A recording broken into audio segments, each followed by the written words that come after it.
Good evening and welcome to the November General Membership Meeting for the Junior League of Dallas.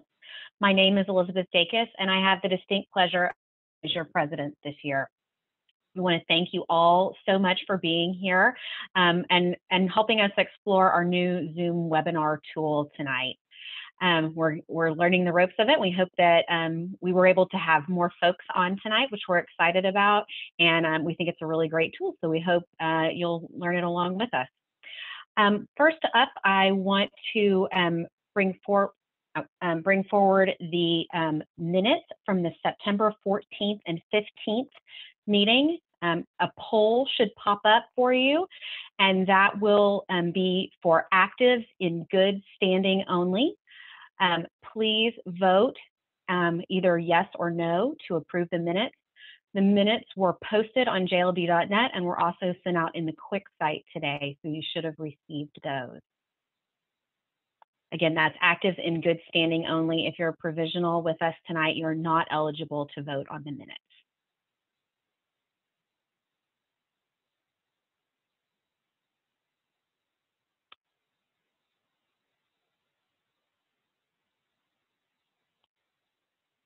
All right, thank you everyone for voting. We appreciate that.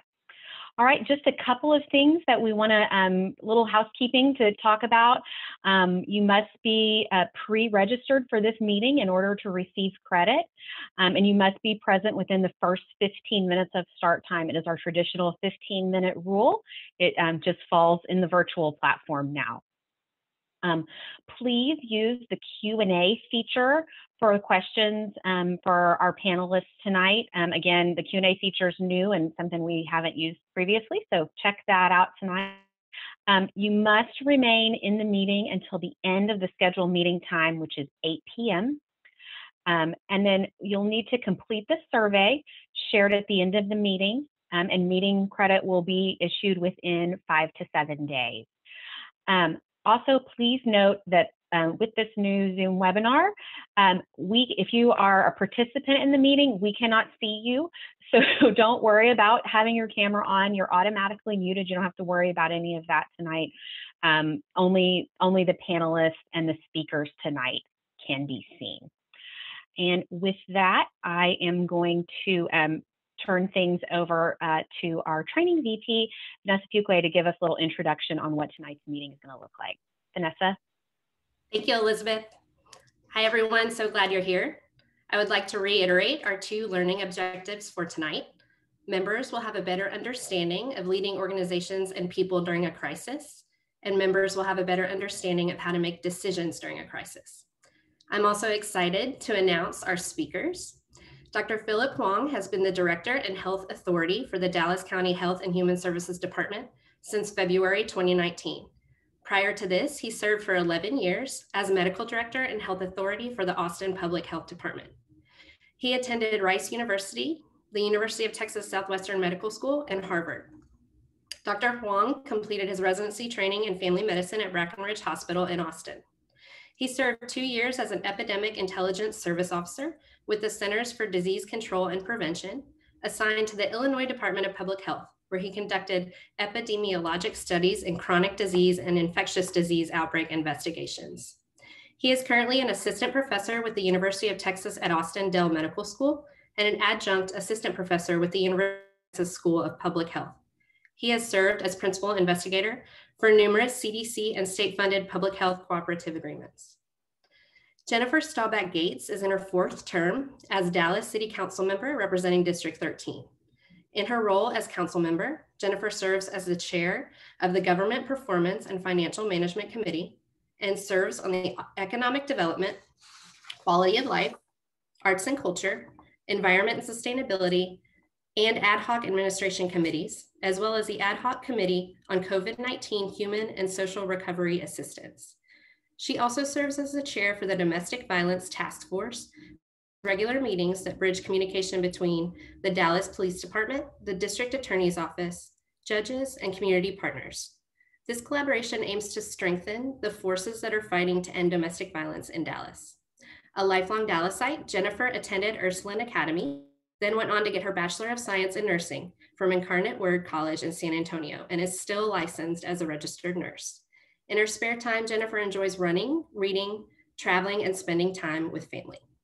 With that, I will hand it back to our President, Elizabeth Dacus, to moderate our discussion. All right.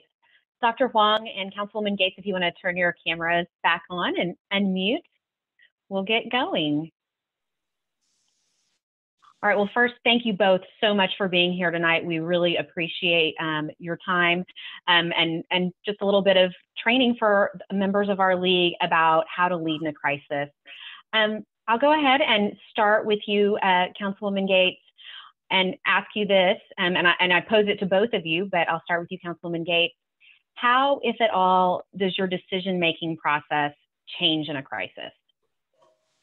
Well, thank you for having me tonight. And these formats, I really enjoy getting to see everybody's faces in person, but I understand that this is a safe way to meet. So thank you for inviting me. And, I'll begin by saying, it really, the decision, I will say this, I didn't think I was going to have as many crises, or I was going to get like maybe a degree in crisis management from being a council member, but going back to, or did I think my nursing skills would probably come in as handy as they have over the last 8 years.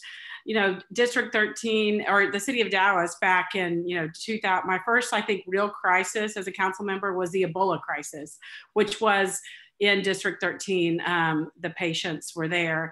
And then, we've had from then on, pension crisis. I started kind of listing everything, but we had obviously, some horrible tragedy with our police being killed downtown. We had, then I had the tornado in my district, and now we're, in COVID, as with civil unrest and, this crazy world that we live in. So, but to go back to your question, I think the first thing, and I think I learned this early on with Ebola, when the mayor called me and said, we have Ebola in Dallas and it's in your district. And you start thinking, okay, I'm the elected official, what's my role going to be? So it's really starting to, say, okay, get focused and decide a real clear identification of what your role is going to be in that crisis. And as a council member, often, behind the mayor, as well as in the health crises, if it's a county, Clay Jenkins. And so there's a partnership between the county and the city, the county being the health authority. So it's understanding the roles and kind of where you're going to fit in there.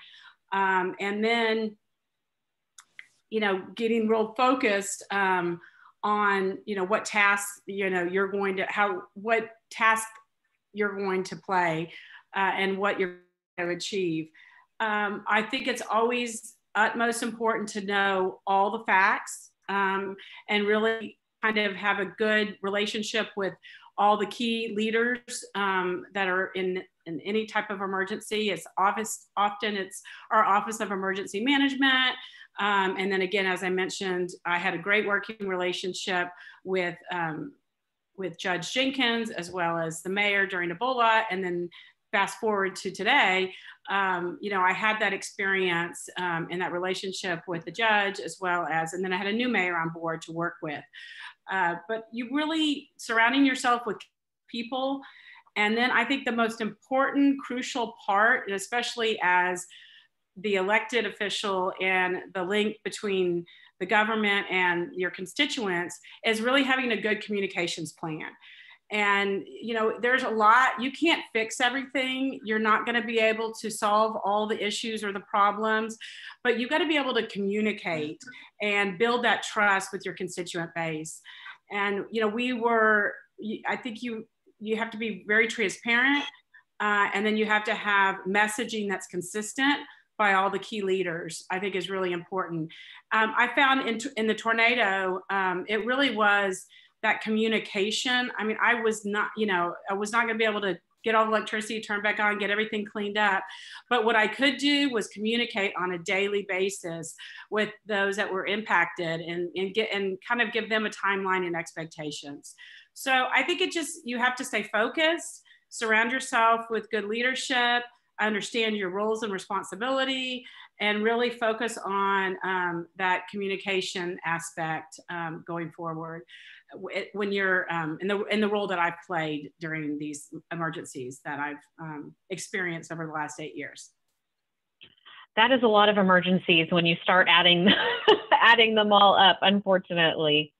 Dr. Phil, what about you? How do you change your method of leadership, or do you? Sure, and thanks for having me, and it's an honor to be on with Councilmember Gates also. But you know, I don't know that the process for me changes in the crisis. I agree, with Councilmember Gates, all the things she said, and really trying to get all the facts that you can, the information, get the best people around you, and get that the best information that you can. What I would say maybe changes sometimes, and we've certainly seen with the COVID-19 situation, that sometimes we may not have as many facts, or maybe having to make decisions with limited knowledge or evolving knowledge. And that sometimes, in a crisis situation, you have to make those decisions more quickly. So before you can get all the information that perhaps you'd like to. So, recognizing, and we've certainly seen that the COVID-19, that we've been learning new things about this every day. It's a brand new virus. Some things that we think are correct change as we learn more. But in the crisis, you do have to make the best decision you can based on the information that you have at that time. And you have to sometimes make those decisions rapidly and understand it may not always be the correct decision that is based on what you know at that time, and you have to go with it. So that'd be the only thing in terms of process that I might say changes in a crisis situation.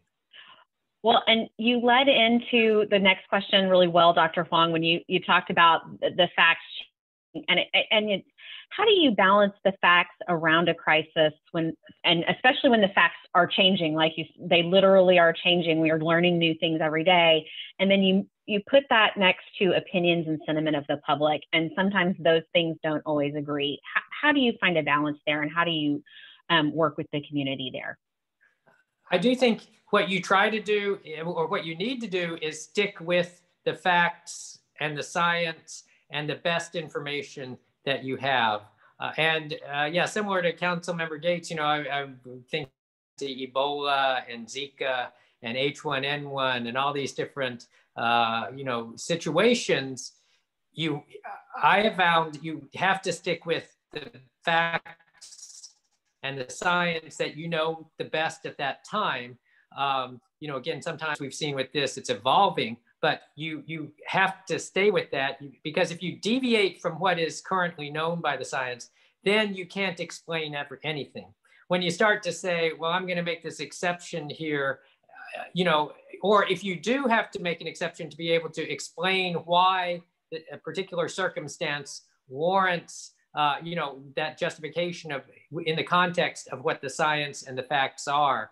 But bottom line, I really think in terms that you really have to stick with the facts and the science, and that's how you can explain differing opinions or things to the public, by going back to these are what the science and the facts show. But if you go away, if you stray from that, then you can never get back to, it's hard to explain if you don't go back to that. Mm-hmm. That makes a lot of sense. Councilwoman Gates, did you have anything you'd like to add? Well, no, I think Dr. Huang said it well. I mean, we have to make the decision on the facts. Now, it's a little bit simpler for the medical professionals to lay it out, and it's then it becomes political often, I saw that a little bit in Ebola, not like it became in this pandemic, but obviously the magnitude is so much different. But I think as elected officials, we have a responsibility not to let it get political and not to, unfortunately, I think you see situations like this that are utilized, for the benefit of a party or the other party, or for the benefit of an individual politician. And, that just, it shouldn't happen. And I wish we could all be a little bit better. And I'm saying we in the sense of as, I would prefer us to say public servants, but we really are politicians. And when we get around horseshoes or places of, legislative bodies, things do get politicized. But I think when it comes to public health, we really should, and I think maybe it is my nursing background that says, we can't afford for that to happen. So, and unfortunately situations when they arise right before an election always makes it a little more challenging. So I'm hopeful now that we've gotten past this national election that, we can kind of calm down and just focus on, mitigating the risk of the pandemic as well as, practicing our non-pharmaceutical interventions like hand washing and wearing masks. And, it's a novel virus. And I think I understood that as a nurse. I know that means that, we don't know everything the day that it appeared. And it takes a long time to really understand and really, and have the 100% accurate advice.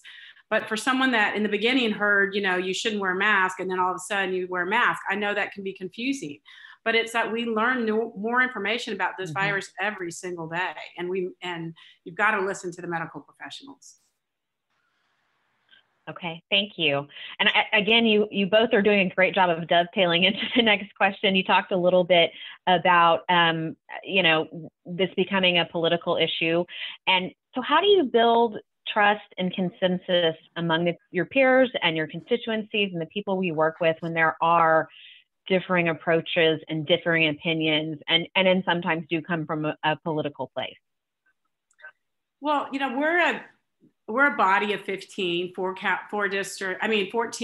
council members and the mayor at large, and we all have equal votes. I mean, even the mayor, he has some authority, and especially we gave him more authority during these emergency orders. But to get anything done, you have to have a consensus, and you have to get to 8.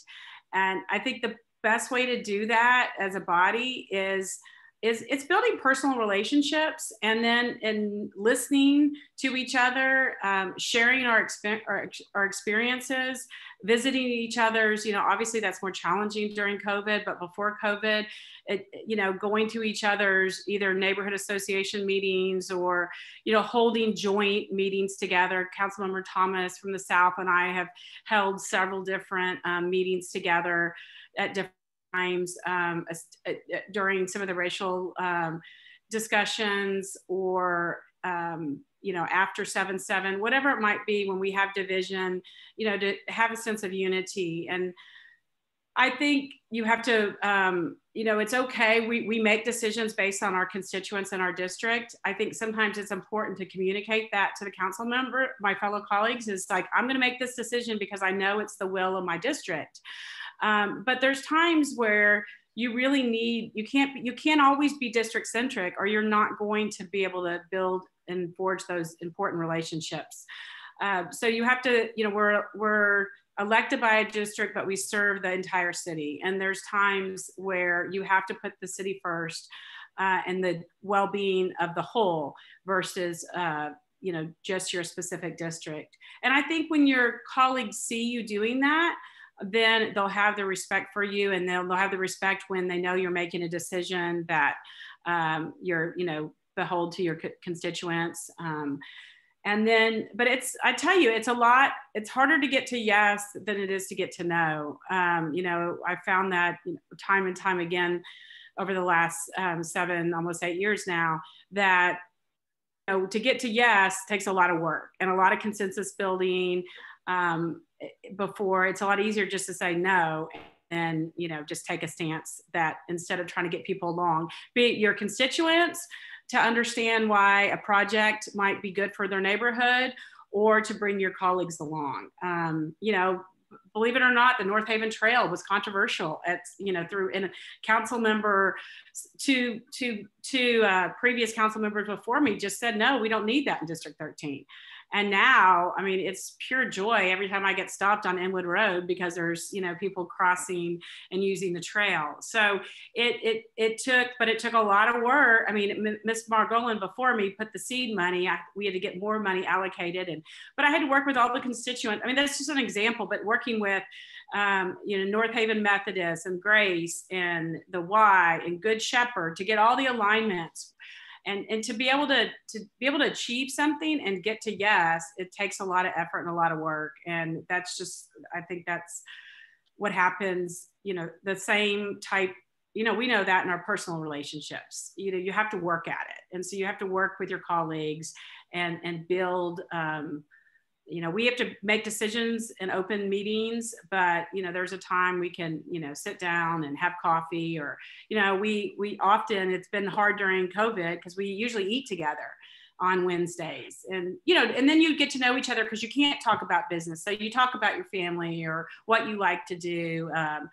And so, and that it just builds those bonds and relationships. And I think that's really important when we then make decisions together. All right, wonderful, thank you. Well, we've got a few questions from our membership that I would like to pose to the two of you. The first one is from Catherine Carter, and it is, what do you wish we were doing locally that we aren't currently to help curb the spread of COVID-19? And I'll let either of you take it. Dr. Huang, you may want to jump in on that one. I'll let Dr. Huang take this first because he's probably got the better recommendations. Well, you know, in terms of locally, what it takes, and, you know, like the Morning News did this editorial a couple of weeks ago, we know what to do, we just need to do it. And it's difficult to, you know, implement, I mean, because we're all human, people, the COVID fatigue, all of that. But it's, you know, how do we get everyone to stick with it? Because when everyone does these, you know, wears a mask and stays 6 feet away and avoids crowds, we can prevent the spread, we can slow it down. So it's just, you know, I think figuring out how to, well, I think that it's important to have that consistency of messaging.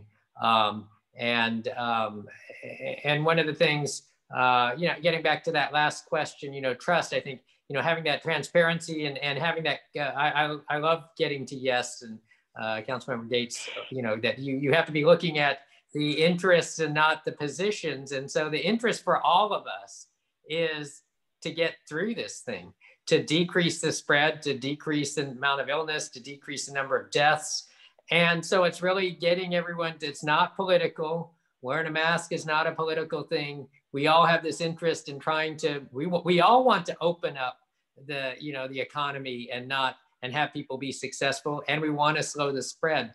So it's, you know, I mean, how do we get everyone to be on that same page and understand we're all on the same page? We're not fighting against different things. I think every one of us want the same thing, and it's just trying to convey that message. So it's not, I don't know, it's not necessarily doing anything different, but how do we actually effectively and keep it up? And that's the thing, it's going to be a long haul. It's not, it's, you know, it's going to take a new normal here.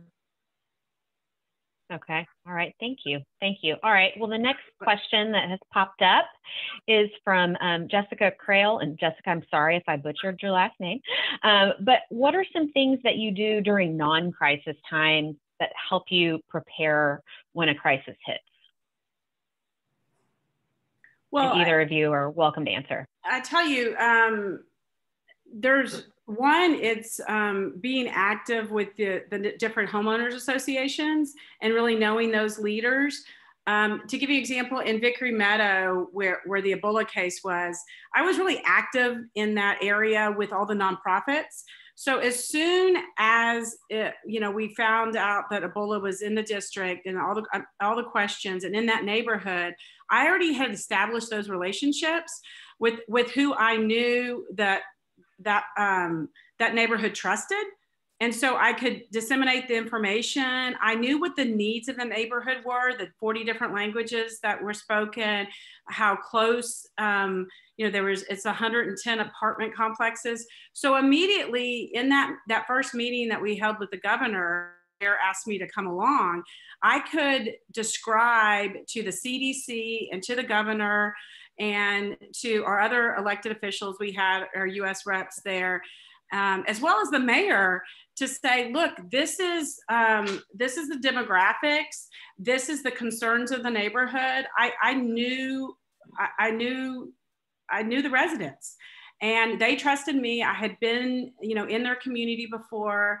I knew that we could disseminate the information through DISD. We needed them as a partner. So having that established knowledge about, your residents, and having that relationship built, made it I could advocate for them immediately. I said, they're going to have concerns over, and they did, like they were getting turned away at work because there was Ebola in their neighborhood. So I could bring in legal aid. I mean, so I kind of could recognize where the issues were going to be.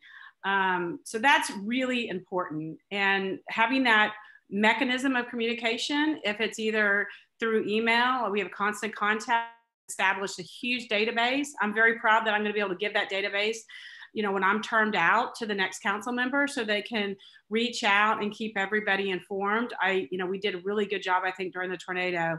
My assistant was phenomenal about getting the updates, and we heard that repeatedly, that was very helpful. So they knew they knew their email. I could post on a Facebook or we have a city Facebook.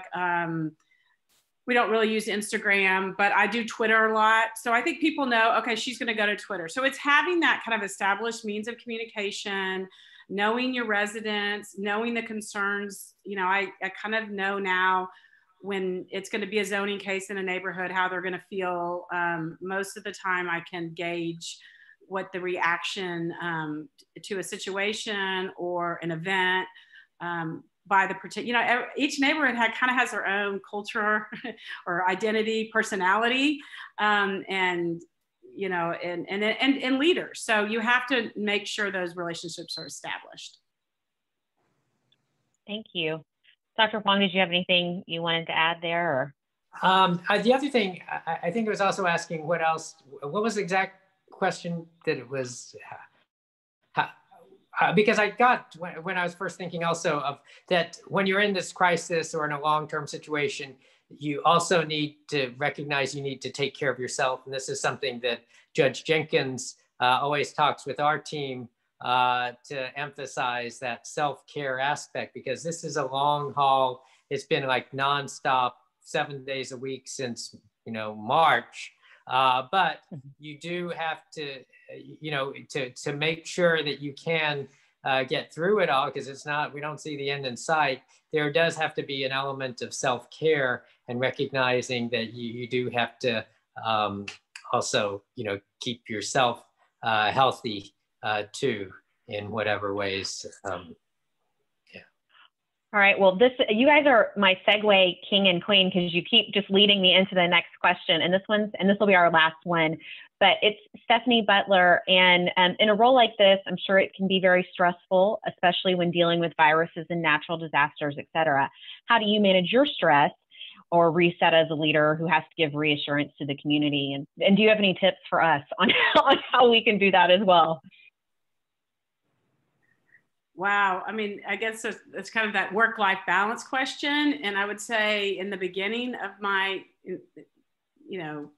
first term, I was such a novel elected official. I didn't probably do enough of it. And I think my personal relationships suffered to some degree, because I just felt like I had to say yes to everything. I felt like I had to, read every word, and we have huge agendas, and I got better as it went on how to read the agenda. So I think it's a skill. You have to say no sometimes, My husband right now, he's not traveling because of COVID, but he has a very busy work schedule. So we would kind of balance like an event like this. I love doing these type of events. I love talking to groups, but it's not crucial to my job. I think it makes me a better elected official if I'm out, hearing what the concerns of the community are with groups like yours, but it's not a committee meeting, or it's not the agenda. So we kind of look at our schedules, and I will say if he's going to be home 2 days that week, I try not to say yes to 2 things that are not essential to my job. So that kind of communication with your loved ones, just so they don't feel like they're getting left out constantly. And my kids are grown, but I have 3 grandkids, and I think my daughter convinced them, shared with them when there was discussion if I was going to run for mayor or not. And they're like, but grandma, we won't see you as much, and there's nothing like grandkids that can pull and make you feel guilty. So there was a little prying, I think, by a lot of family members. They knew I'd listened to those 3 boys, at that time, 2 boys, we've had a 3rd. But so it is, it's a constant. You do have to take time for yourself. I love to exercise. I really 5-6 days a week. I make sure, and I do it first thing in the morning so it doesn't get forgotten. And then I carve out a little time, for my friends. I've got a bunco group who gets together once a month, and obviously now that's a little challenging. We're in a few backyards, but always socially distancing, Dr. Wong, always, and with mask on. But it's, you have to schedule those things as well. If it's, this weekend we're just going to do family time, whatever it might be. And then you need alone time. Watch. I do like to escape. In the beginning, I didn't read a lot of books. I had a little more time. I've actually read more during COVID. So you can kind of, I think when you're reading a novel, you're not constantly thinking about, your job. You're finding ways to escape. I used to play golf. I haven't played golf in about 8 years, but maybe I'll go back to that again. But try, because that's just a long activity, but a short activity I can fit into. So, and trying to escape from your, current stresses is really important. Dr. Huang, what about you? Any self-care tips? I know you are one of the most social people, like to get to know people that I know. How have you been dealing with this, and what are your tips for us? Well, that has been hard. I know Elizabeth and I were in the same Leadership Dallas class, and we were doing all these walk-in talks, getting to know everyone, and then COVID hit. So that broke into that. But I mean, the other things, now there's more distance communication. Certainly, who knew about Zoom a year ago? But I think that as Councilmember Gates mentioned, just carving out some time for some physical activity, or it's eating well. There's some things I do better than others. Probably eating well isn't as good. Probably not get as much sleep as I should, but try. There's on YouTube an 11-minute wake up yoga thing, which is really nice. And I actually was able to get a mountain bike to do sometimes.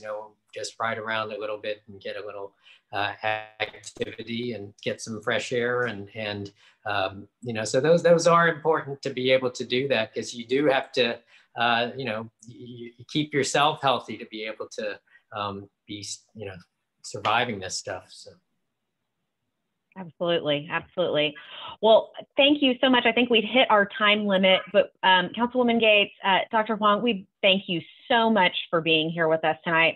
We know how busy you both are, and that there's a lot going on in our city and our county. And so we thank you so much for just being here and taking some time to help train our members on leadership in a crisis. So thank you so much, and we will let you go. You're welcome to stay, but you certainly don't have to. Thank you. You guys stay safe. Thanks. All right. Thank you. All right. And with that, I'm going to turn things over to some of our announcements for tonight and some of our league business. And first up is going to be our Research and Development Chair, Linda. It looks like we're about to have slides up for her. So I'll let you have it, Lindsay. Thank you so much, Elizabeth, and thank you all for being here tonight.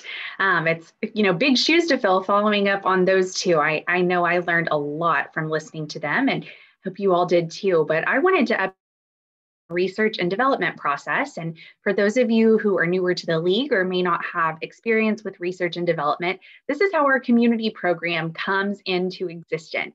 So I wanted to show you a very brief timeline.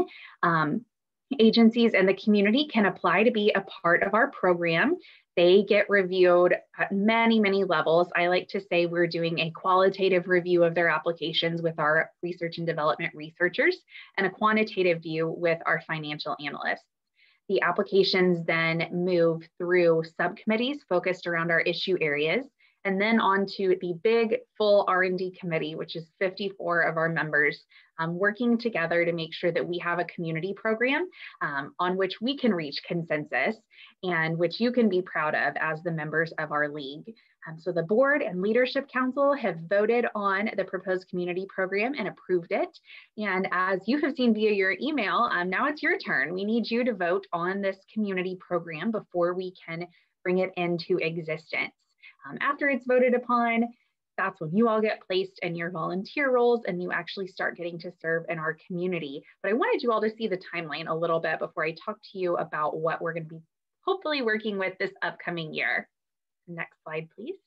Perfect. So our proposed community program includes 38 agencies, $750,000 in grant funding, and 880 Junior League of Dallas volunteers. The next slide will show you a list of those agencies. So you can go ahead and jump forward.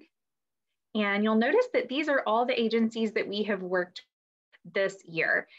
So there are no changes to agencies. We're really excited that we'll be able to continue building relationships with so many wonderful agencies that we have worked with in the past.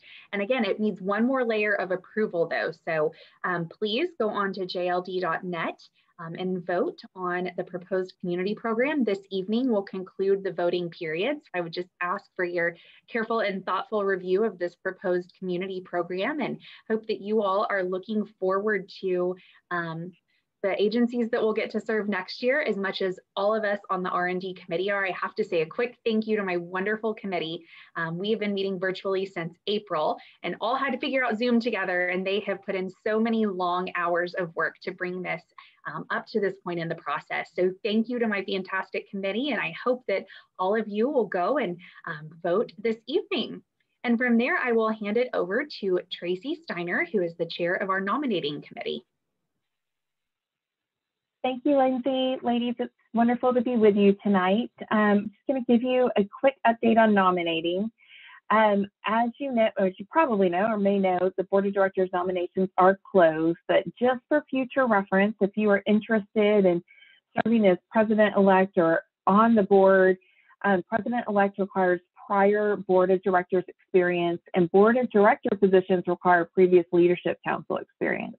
But what will be opening soon are nominations for Leadership Council, Project Chair, and Small Group Advisors. To serve on Leadership Council, it only requires the completion of 1 active year of service in the JLD, and there are no specific placements or service criteria for Project Chair. So all those agencies that Lindsay just popped up on the screen, all 38 of them, we will be nominating for Project Chairs for one of those agencies.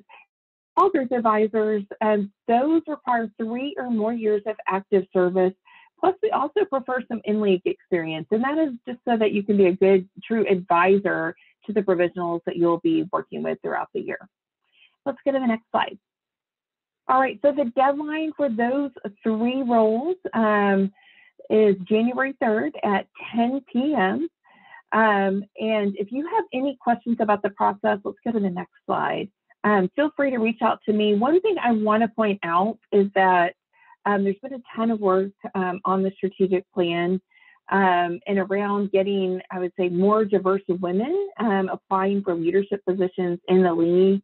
And really that's to ensure that you can look up and see yourself as a leader in the league.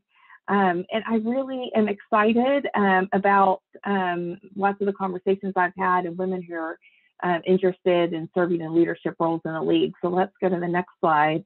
And to that point, if you are interested in applying for a role, or if you've got questions, want to talk to someone, or maybe you know someone that would be a great leader but just needs a tap on the shoulder or an encouragement, please reach out to me. I'd be happy to chat with you or point you in the direction of someone else on the nominating committee to give you some counsel and advice. But again, please consider nominating for a role. We do not know if you're interested unless you raise your hand.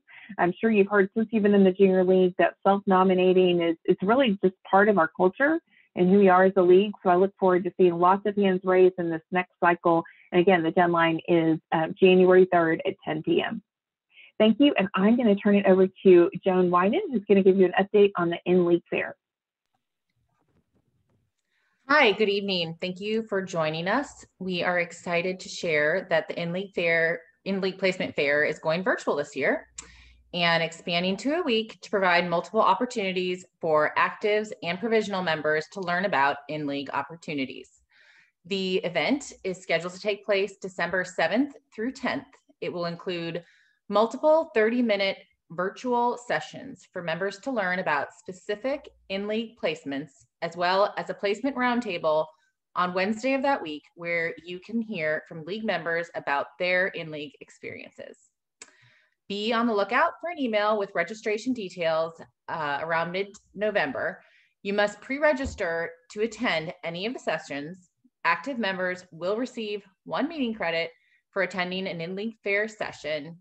We hope you can attend. Next up, Debbie Velazquez for an update on new members. Hi, everyone. Happy Monday. I'm so excited to be here tonight. I just wanted to show you guys some of the new quirks, the new improvements we have to the new member page. So right here, if you were to go to join on the main page, this is what you're going to see. On the left-hand side, you can see that we have forms, meet our team, eligibility, how to join, info share recording, and meet the new member team. So what I want to highlight here is we actually have a special video from Krista, who will be president for that provisional class. And she talks a little bit about the reasons why she joined and how special the league is to her. I encourage all of you to watch the video. It's pretty inspiring, and it kind of reminds you and gets you fired up of, hey, you know, this is the reason I joined, just for development purposes. The reasons why the Junior League is special is because we create leaders. So next slide, please. So this is something totally new. As you know, with COVID, we've had to really improvise and think of ways to be more accessible. This is a new member info share that you can see on your own time. It gives you all the information that you need. And of course, you can always email new member at JLD if you have questions. Next slide, please. So under downloads, you'll see new member packet. So we designed a packet with definitions, deadlines, basic things like where is the Junior League house at? Something as simple as that we know for someone brand new, it's new information and it's helpful. So I consider this to be something helpful maybe for some of our potential members. I also want you guys maybe to click on it and check it out. Let me know what you think. Also, our application deadline is February 14th. Believe it or not, it will be here any second. And we also emphasize our diversity statement. We definitely want to create a class of women that embodies the diversity of our city. And the last thing I want to emphasize here is at the bottom, we have meet our team. Now, if you click on that link, you're going to see pictures and bios of everyone on the team. Maybe there's a friend you haven't talked to since your provisional year. She might be on the new member committee and you don't even know. So why don't you go there, click. There might be someone there that you might want to connect with and ask questions. Maybe they work in the same industry as you. But the last final thing is, all these improvements to our website mean nothing if we don't reach out to our friends, to our family members. I noticed we have close to 700 people on this call tonight. If each one of you just reach out to one person and share the information that you've seen tonight, it can truly make a difference for our centennial year, which is going to be amazing. And we really want this year to not only have enough of the, I believe it's 880 volunteers for next year, but we also want to have a successful centennial year-end class. So you can reach us at newmember@jld.net. And without further ado, I'll send it back to Elizabeth Dacus. Thank you, Debbie. Appreciate it very much. Well, I hope everyone really enjoyed the meeting. Looking at the Q&A questions, some of the ones we didn't get to tonight, I'm sorry we weren't able to get to all of them. It sounds like many of you really enjoyed hearing from Councilwoman Gates and hearing from Dr. Huang about leadership in crisis. So we hope that you got a lot out of it. We hope that we met the meeting objectives that we shared at the beginning of the meeting.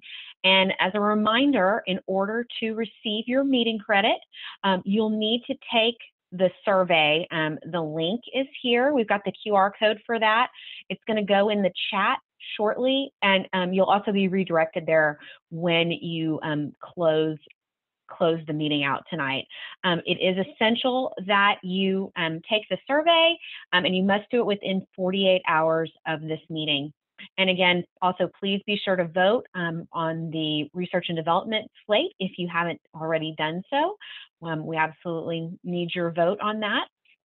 And with that, I hope everyone will take some of the information we learned tonight and some of the self-care tips in particular that we talked about tonight, and that you'll all have a wonderful holiday season and stay safe. And with that, this meeting is adjourned. Thank you so much, everyone.